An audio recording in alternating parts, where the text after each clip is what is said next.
Warga Kota Palembang sempat dihebohkan oleh pesan berantai lewat aplikasi WhatsApp.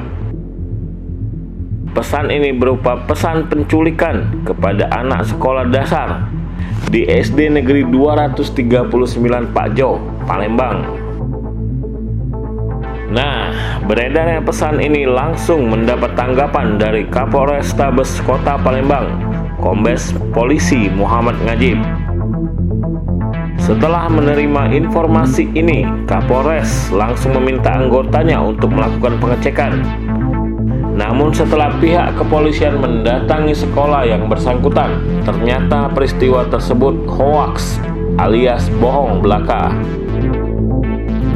Ngajib juga mengungkapkan hingga saat ini belum ada laporan kepada pihaknya jika peristiwa ini benar-benar terjadi.